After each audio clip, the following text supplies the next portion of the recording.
Hello guys, welcome back to solid movie stuff. నేను మీ అసలు content లోకి వెళ్ళిపోదాం. టీజర్ ని పూర్తిగా చాలా సార్లు చూసి కొన్ని డీటెయిల్స్ పట్టి మూవీలో లేని కొన్ని థియరీస్ గెస్ చేసి ఒక వీడియో చేసే టైంకి మొన్న మిడ్ నైట్ 2:30 AM అయింది వీడియో పబ్లిష్ చేశా. బట్ అందులో కూడా కొన్ని డీటెయిల్స్ గురించి మనం టచ్ చేయలేదు. సో ఆ మిగిలిన డీటెయిల్స్ గురించి మాట్లాడుకుందాం. అండ్ అలాగే ఇంకొక వర్షన్ ఆఫ్ స్టోరీని గెస్ చేశాను, దాని గురించి కూడా మాట్లాడుకుందాం. Spoiler alert. మూవీ రిలీజ్ అవడానికి చాలా టైం ఉంది, బట్ ఈ స్పాయిలర్స్ కూడా వద్దు అనుకున్న వాళ్ళు ఈ వీడియో చూడకండి. కొన్ని డీటెయిల్స్ అండ్ గెస్ చేసిన థియరీస్ స్పాయిలర్ అవ్వచ్చు, అవ్వకపోవచ్చు, ఆపై మీ ఇష్టం.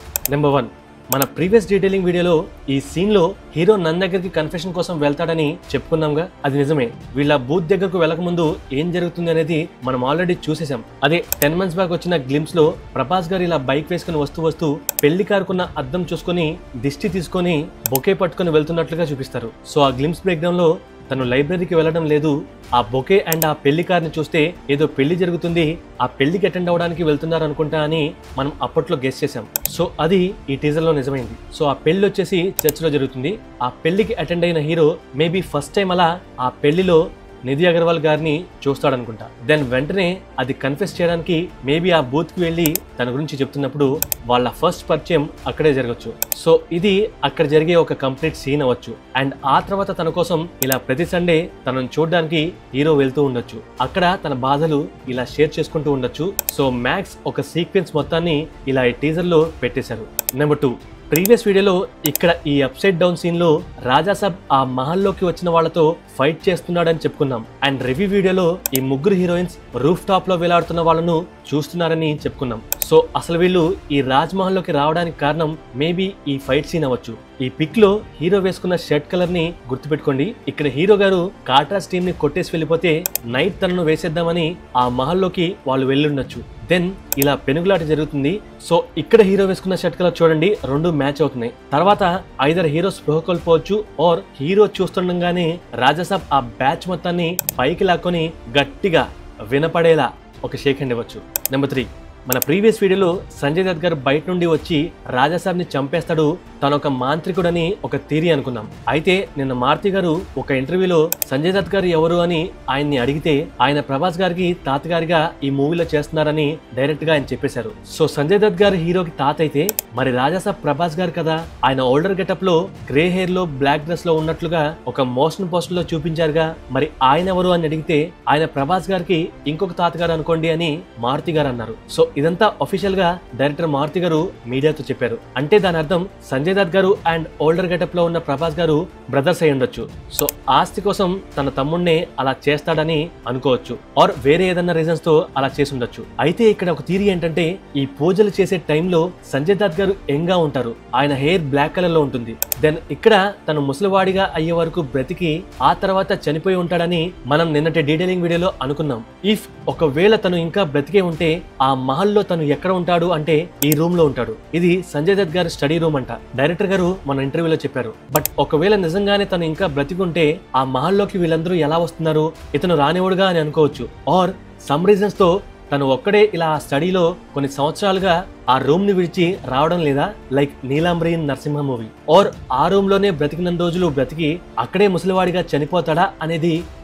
అయితే ఇక్కడ బొమ్మన్ ఇరానీ గారు ఈ మహల్లో అబండెంట్ నెంబర్ ఆఫ్ బుక్స్ ఉన్నాయని తెలుసుకొని ఇలా వచ్చి సెర్చ్ చేస్తున్నప్పుడు తను పట్టుకున్న ఈ బుక్ ఓపెన్ చేయగానే అందులో ఏదో లెటర్ లాగా ఉందని చూసి అది పట్టుకోబోతున్నప్పుడు ఆ బుక్ లోని ఆ లెటర్ ఉన్నట్టుండి కాలిపోవడం స్టార్ట్ అవుతుంది. దెన్ సడన్ గా పక్కన ఒక ముసలి అవతారం ప్రత్యక్షమవుతుంది.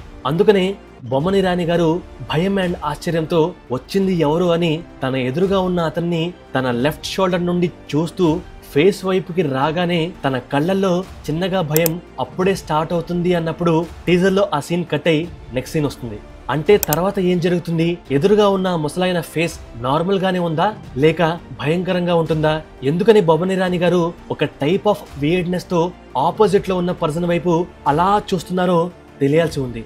అంటే సడన్ గా మహల్లోని హాల్లో ఉన్న అతిపెద్ద చిత్రపటంలో ఉండే ఆ ముసలి రాజా ఉన్నట్టుండి తన ముందే ప్రత్యక్షమయ్యాడని భయపడుతున్నాడా ఏమో, అదంతా మూవీలోనే చూడాలి.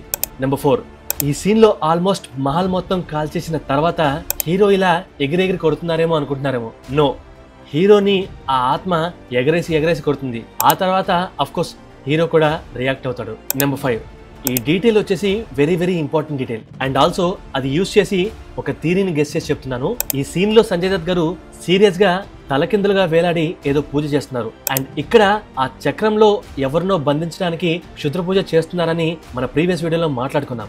అయితే ఈ 2 పూజలు వేరు సందర్భాల్లో చేస్తున్నారని నేను అనుకుంటున్నా. అందుట్లో ఒకటైతే చక్రంలో బంధించడం కోసం అని అనుకున్నాం, కానీ రెండోది అంటే ఇంకొకటి దేనికోసమో ప్రత్యేకంగా అనుకోలేదు. అది ఈ పాయింట్ ఎండ్ అయ్యేలోపు మీకు క్లియర్ గా అర్థమవుతుంది. అయితే ఈ 2 సీన్స్ లో సంజయ్ దత్ గారు యంగర్ వర్షన్ లో ఉన్నారని మనం మాట్లాడుకున్నాం. బట్ ఇక్కడ ఈ పియానో సీన్ లో తను ఓల్డ్ అయినట్లుగా, జుట్టు గ్రే కలర్ లోకి మారినట్లుగా క్లియర్ గా కనిపిస్తున్నారు. కట్ చేస్తే ఈ సీన్ క్లైమాక్స్ ఏమో అని చాలా మంది అనుకుంటున్నారు, బట్ కాదేమో అని నేను అనుకుంటున్నా. అది క్లైమాక్స్ అయినా వాట్ ఎవర్ ద సీన్ అయినా ఇక్కడ సంజయ్ దత్ గారి హెయిర్ కలర్ చూస్తే యంగర్ లుక్ లో కాబట్టి మ్యాక్స్ బ్లాక్ కలర్ లో ఉంది. సో ఈ సీన్ వచ్చేసి ఫ్లాష్ బ్యాక్ లో జరిగే సీన్, అంటే ఆ క్షుద్ర పూజలు జరిపే టైం లైన్ అని అర్థమవుతుంది. సో ఇక్కడ సంజయ్ దత్ గారు వేసుకున్న నగలు చూశారుగా. టీజర్ స్టార్టింగ్ లో ఈ ఇల్లు నా దేహం, ఈ సంపద నా ప్రాణం, నా తదనంతరం కూడా దీన్ని నేను మాత్రమే అనుభవిస్తాను అని ఒక గంభీరమైన వాయిస్ తో చెప్తే, ఆ నగలు ఆ ఇంటిని ఎవడికి దక్కనివ్వడు, అదే దాని అర్థమని అనుకున్నాం కూడా.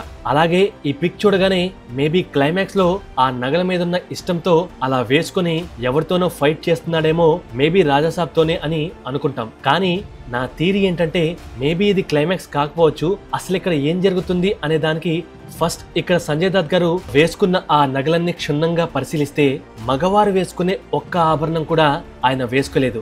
ఈవెన్ చేతుకున్న ఉంగరాలతో సహా లైక్ మెడలో రకరకాల నెక్లెస్లు వేసుకుని ఉన్నారు. జబ్బలకి అంటే మోచేయి పైన దాన్ని ఏమంటారో నాకు ఐడియా లేదు, అవి వేసుకుని ఉన్నారు. మణికట్టు దగ్గర గాజులతో పాటు కడియాల్ లాంటి బండగాజులు వేసుకున్నారు. తలపైన సెంటర్ లో మేబీ పాపిడి బిల్ల అంటారేమో, ఎగ్జాక్ట్లీ పేర్లు నాకు తెలియదు, అది వేసుకుని ఉన్నారు. సో మీకెవరికైనా ఈ నగల పేర్లు ఎగ్జాక్ట్లీ తెలిస్తే కామెంట్స్ లో డీటెయిల్ గా చెప్పండి, తెలుసుకుంటా. సో చెవులకు తప్ప మిగతా అన్ని చోట్ల ఆభరణాలు ధరించారు, అండ్ అవి పక్కా ఆడవారివే. సో సంజయ్ దత్ గారికి ఆ నగలంటే, ఆ నగలు వేసుకునే పర్సన్ అంటే పిచ్చి.